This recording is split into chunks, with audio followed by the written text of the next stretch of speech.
ଆଜି ମୁଁ ଆପଣଙ୍କ ପାଇଁ ନେଇକି ଆସିଛି ବାଇଗଣରେ ଏକ ସୁଆଦିଆ ରେସିପି। ଆପଣ ଏହାକୁ ଭାତ, ରୁଟି, ପରଟା ସବୁଥିରେ ଖାଇପାରିବେ। ବହୁତ ବଢ଼ିଆ ଲାଗିବ ଆଉ ତିଆରି ବି ବହୁତ କମ୍ ସମୟରେ ହେଇଯିବ। ନମସ୍କାର, ଆପଣଙ୍କୁ ସୋନାଲିସ୍ କିଚେନକୁ ଅନେକ ସ୍ୱାଗତ।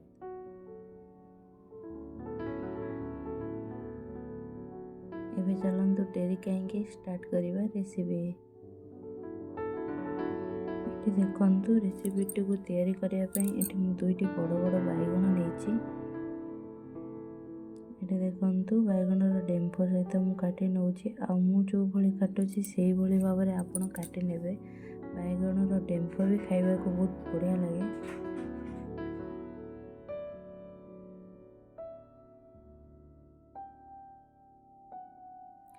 ତେବେ ଆପଣଙ୍କୁ ଯଦି ପସନ୍ଦ ତାହେଲେ ରଖିବେ, ନହେଲେ ଆପଣ କାଢ଼ି ଦେଇପାରିବେ।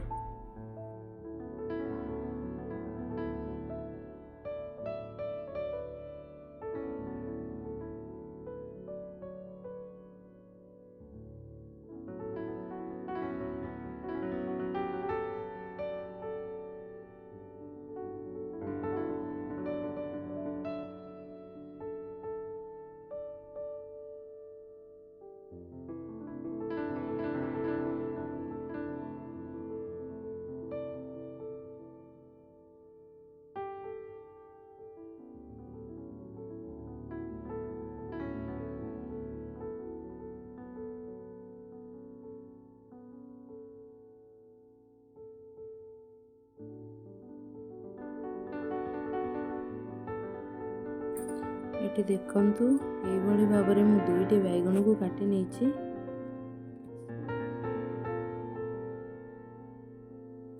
ଏବେ ଆମେ ଦୁଇଟି ଆଳୁକୁ ଏଇଭଳି ଭାବରେ ଛୋଟ ଛୋଟ କରି କାଟିଦେବା।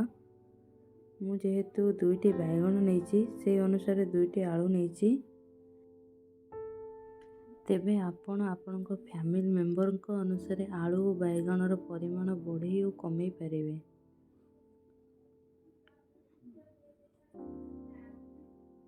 ଦେଖନ୍ତୁ, ଏଇଭଳି ଭାବରେ ଆମେ ଆଳୁକୁ ଛୋଟ ଛୋଟ କରି କାଟି ନେବା।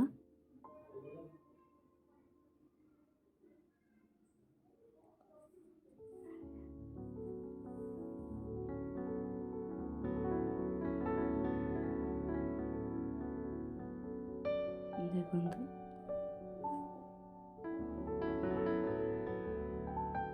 ରେସିପିଟି ବହୁତ ଶୀଘ୍ର ବନିଯିବ, ତେଣୁ ଆମେ ନେଇଯିବା ଗୋଟେ ପ୍ରେସର କୁକର।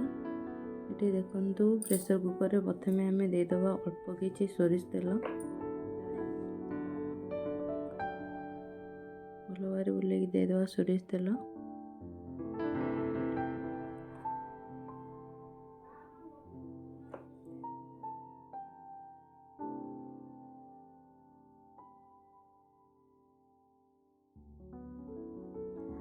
ତେଲଟି ଭଲ ଭାବରେ ଗରମ ହେବା ପରେ ସେଥିରେ ଗୋଟେ ଶୁଖିଲା ଲଙ୍କା ଦେବା, ଗୋଟେ ଚାମଚ ଜିରା ଦେବା, କିଛି ଲବଙ୍ଗ ପକାଇବା, ଡାଲଚିନି ଆଉ ତେଜପତ୍ର ମଧ୍ୟ ପକାଇବା। ଏସବୁ ଗୋଟା ମସଲାର ଫ୍ଲେଭର ତରକାରୀରେ ବହୁତ ବଢ଼ିଆ ଆସିବ।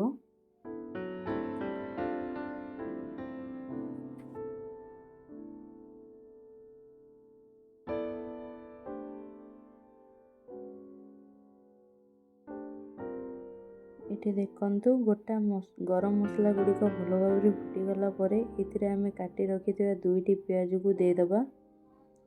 ଏଠି ଦେଖନ୍ତୁ, ପିଆଜକୁ ମୁଁ ଲମ୍ବା ଲମ୍ବା ସ୍ଲାଇସ୍ ଦେଇ କାଟି ଦେଇଛି।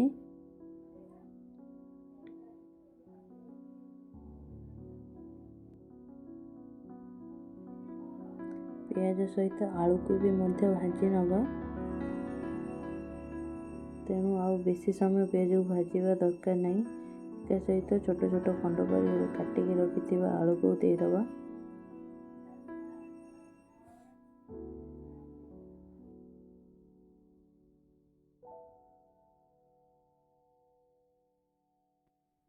ଏବେ ଏଥିରେ ଛୋଟ 2 ଚାମଚ ହଳଦୀ ପାଉଡ଼ର ପକାଇ ନେବା। ତାକୁ ଭଲ ଭାବରେ ଗୋଳେଇ ଦେବା।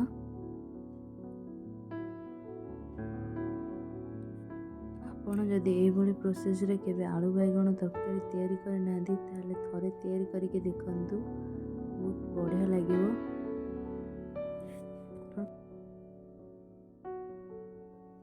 ଏବେ ଏଇଠି ଦେଖନ୍ତୁ ପିଆଜକୁ ହାଲକା ଗୋଲ୍ଡେନ୍ ହେବା ପର୍ଯ୍ୟନ୍ତ ଆମେ ଭାଜିବା।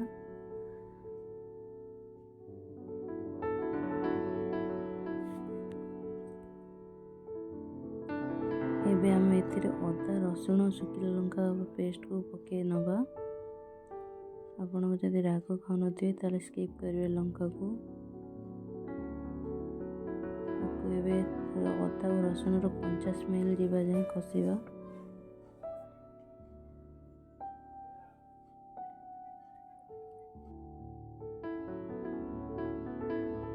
ଏଠି ଦେଖନ୍ତୁ ମୁଁ ଜିରା ପାଉଡ଼ର ପକାଇ ନେଇଛି।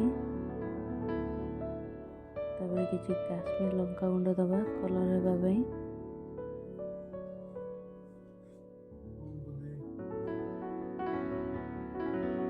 ତାପରେ ସ୍ୱାଦ ଅନୁସାରେ ଲୁଣ ଦେବା। ତାକୁ ଭଲ ଭାବରେ କଷି ଦେବା।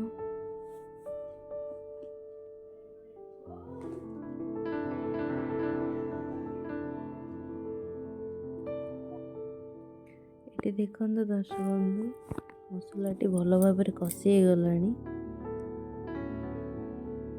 ମୁଁ ଏବେ 2ଟି କାଟି ରଖିଥିବା ଟମାଟୋକୁ ଦେଇ ଦେଉଛି।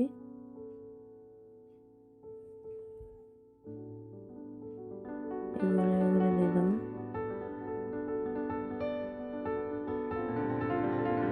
ଟମାଟୋଟି ସଫ୍ଟ ହେବା ଯାଏଁ ଆମେ କଷି ନେବା। ଦେଖନ୍ତୁ ଟମାଟୋ ଏବେ ଟିକେ ସଫ୍ଟ ହେଇଗଲାଣି। ଏଥିରେ ପକାଇଦେବା ଟିକେ ଧନିଆ ପାଉଡ଼ର। ତାକୁ ଭଲ ଭାବରେ ମିକ୍ସ କରିଦେବା। ଏବେ ଆମେ ଆମ ବାଇଗଣକୁ ପକାଇଦେବା।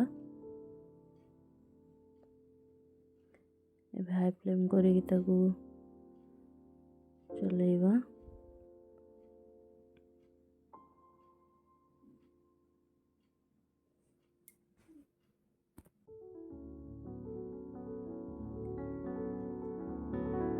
ଏବେ ଆମେ ଏଥିରେ ମଟର ପକାଇଦେବା।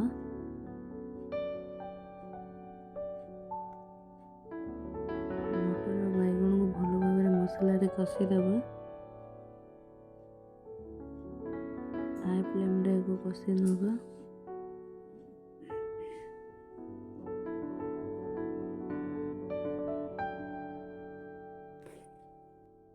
ତାପରେ କିଛି ଚିନି ଦେଇ ଦେଉଛି, ସ୍ୱାଦ ଭଲ ଲାଗିବ।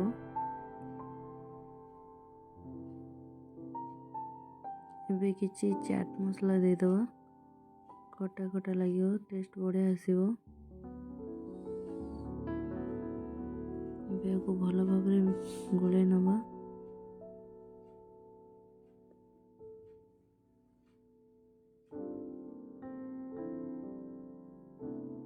ଏବେ ଆମେ ଏଥିରେ ଦେଇଦେବା କିଛି ଗରମ ମସଲା।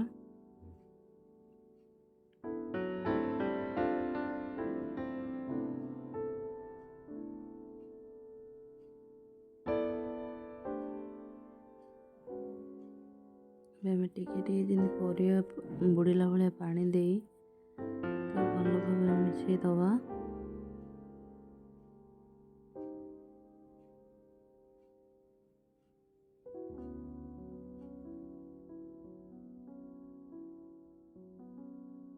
ଏବେ ଆମେ ପ୍ରେସର କୁକର କଭର କରିଦେବା 1 ସିଟି ଦେବା ପାଇଁ। 1 ସିଟି ପରେ ବନ୍ଦ କରିଦେବା।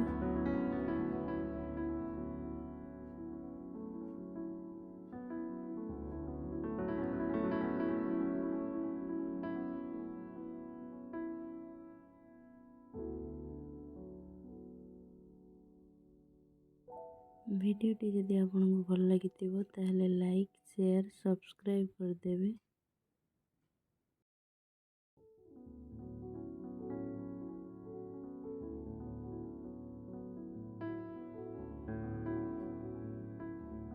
ଦେଖନ୍ତୁ ଆମର ଏବେ ତରକାରୀ ପୁରା ରେଡ଼ି ହେଇଗଲାଣି। କେତେ ସୁନ୍ଦର ଦେଖାଯାଉଛି, ଖାଇବାକୁ ମଧ୍ୟ ବହୁତ ସୁନ୍ଦର ଲାଗିବ। ଥରେ ଘରେ ବନେଇକି ଦେଖନ୍ତୁ, ବଢ଼ିଆ ଲାଗିବ।